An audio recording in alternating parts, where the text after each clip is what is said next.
Production présente.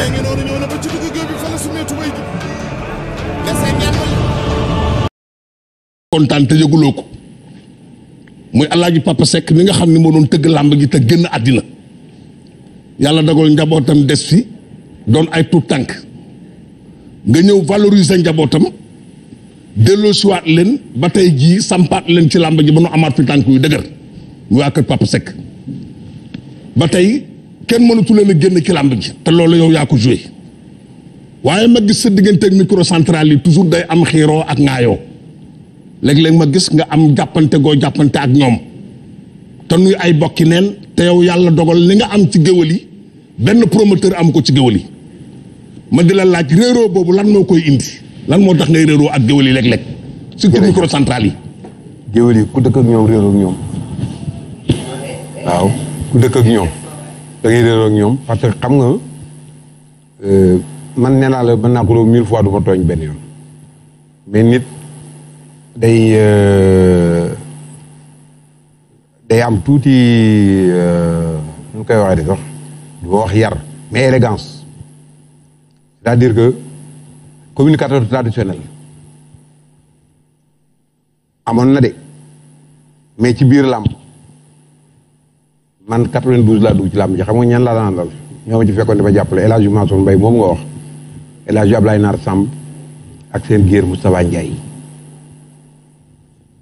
ñoom ñoo xajal communicateur yi ki ci jiitu moo doon sax Xaadim Samb ndax moom sama rakk la doon àndal ñuy ànd dem naa ba yóbbu ko Louga Tabaski ndax Papa Ngom ak Papa Ngom booba nga dëgg Papa Ngom mais léegi nag comme rajo privé yi ak télévision privé yi dañoo bari émission lamb yi bari ñu fat leen ñoom ñëpp ku ci téye micro defe ni da ngaa war a yekk lu la neex ku la neex ba ko def arme El Hadj Mansour Mbaye mosul def micro arme lu mu ci daan wax lu rafet ak lu baax ak luy def rek lay wax mais daaw ko xeexe daaw ci xiixaan nit daaw ci xiixaan goro mais ñoom ku ñoom ñëpp du communicateur traditionnel yi amuñu problème muy ñoxo bàyyi ak hip-hop ñoo ci gën a tuuti amuñu problème ñooñu samay nit lañu mën naa xuloog ñoom kii ak ñoom ñooñu waxuma leen mais ñi nga xam ne dañoo bëgg a profité ci micro pour di xiixaan su leen neexee xiixaan président de la République su leen neexee xiixaan ministre bi ku système bu am ci réew mi su leen neexee xiixaan ko man loolu laa dul nangu loolu rek may boole ak ñoom de parce que man wutuma ci ñoom dara wutuma falu wutuma leneen amul dara lu ma mën a xiixaane kon du ma accepté ñuy jaay ay donneur de leçon te mokkaluñu seen leçon bala ngay nekk donneur de leçon di yedde da ngay mel ni El Hadj Mansour Mbaye wala nga xaw koo nuru mais taxaw parce que am nga micro rek lu la neex wax lu la neex taw yi di wax nit ñi ragale la xel ragale la sa micro man xam naa sama bopp xam naa foo ma jóge ku ma xeexaan ku waxit nit ñi Sénégal la ñuy àtte parce que xam naa sama bopp awma lu may nëbb defuma nii defuma nee du ma drogue du ma sàngara tooñu ma kenn du ma góor jigéen yi ñuy wax du ma dara man set naa wecc alhamdulilahi rabbil alamin maa ngi sant yàlla tooñu ma kenn mais nag du ma accepté kenn téye micro bëgg cee xeex ni ñuy xeex ak nit ñi ragale leen xel ndax seen micro man ragale wu ma kenn xel xulóowu ma kenn géwél yëpp samay xarit lañu ñoom ñi ci normal samay nit lañu ku ci normal nekk sama nit ko soo demee ba anormal ma anormal ni yow du ma la bàyyi nga téye micro di anormal jëmale ma ko man dama am njaboot am nu ma toll ci dëkk bi sooy xëy ni ñuy def di xiixaan kilifa yi attends man du ma nangu loolu de du ma ko nangu kenn surtout ci sama yëf loo xam ne maa ko moom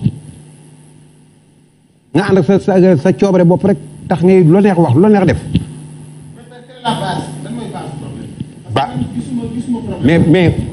mais gisoo problème base amu ci xam nga kii ñoo bàyyi moom ngay wax sa papa keroog Pape Dieng moo ko jël dugal ci oto ñu indi ko ba sama kër ñu toog waxtaane ko kooku géwél yu baax noonu lay def base amu ci amul benn base non mais waaw mais télé bi man soo ma bëggee je veux dire explication ak wax li am mais xam nga li wax li xam waaw yaa ko gën a xam waaw non je veux dire problème est-ce que am na damaa bëgg nga nekk li am yow nga waaw non li am moom la ci laay ñëw mais problème bi am ci laay ñëw xam nga communicateur wala présentateur waaw xam nga li am mooy que su fekkee ni affaire 2S booboo tax ngeen di wax.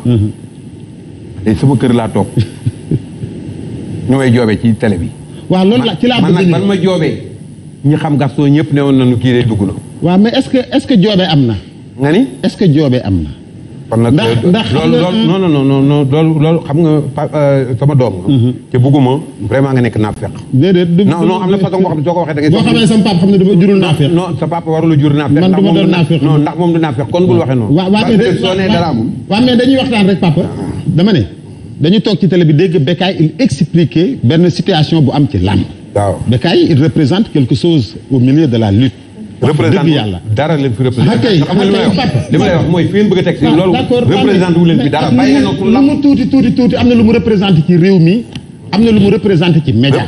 mais représenté mooy tax ngay taxaw nit.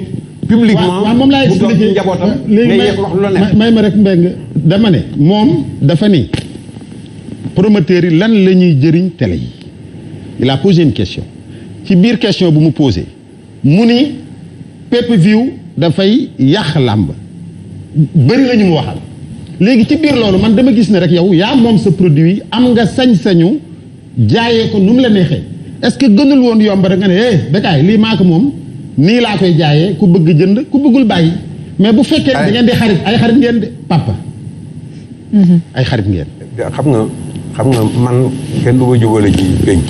non du ci penc rek man jàpp ma yooyu dugg ma non dama lay wax rek. dama bëgg a déglu. yow rek laay déglu. avant mu koy wax.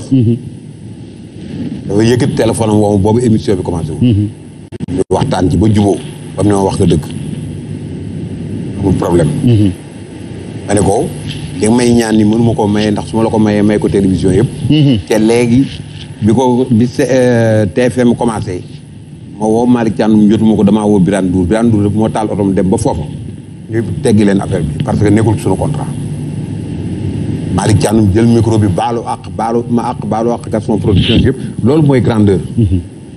mais moom daf maa woo ñu waxtaan ba ma wax ko lépp mun ma ko amul problème pour man amul problème yàlla xam ne déglu moom sax bi wax dañ maa envoyé lien bi. parce que pour man amul problème. ndege toog na taxaw na wax lu ko neex. ki nga waxanteel 5 minutes après nga dem di wax lu la neex. mais même suñu waxantewul woon su amee lu mu ma bëgg a wax wala lu mu bëgg a xam na dem ba ci patron El Hadj Ndiaye ni ko lan nga signé Gaston. du ci télévision la ñuy xawee ay sutura ak di wax ak di kaas man li ma amee maa ko moom. tudul fii di fay. maa moom pépp moom pébét gi ñuy wax gars yi TikTok ko sax maa moom pépp moom pébét. dafa am loo xam ne dañ ciy ànd ak yow parce que. ku xam événementiel xam ni wax fa dëgg yàlla. média dafa yaatu d'une façon boo xamante ne dafa am ñu ci juux. te seen intérêt bopp te danaa wax loo xam ni it danaa wax loo xam ni. pour te dire. que élégance dafa sori léegi. démb bi may taxawal. Reug Sa Thiès. waaw signé guñ ko non li may wax ni yéen sax su ngeen bëggee ma wax ko feneen. li tax ngeen jëkkal du koy pour bëgg a am kii la. primeur. bi may dem di mi ngi téléphoné Aziz Ndiaye di téléphoné waa te di yàq combat bi. parce que ki ngeen tudd sa mbokk bi. Production présente.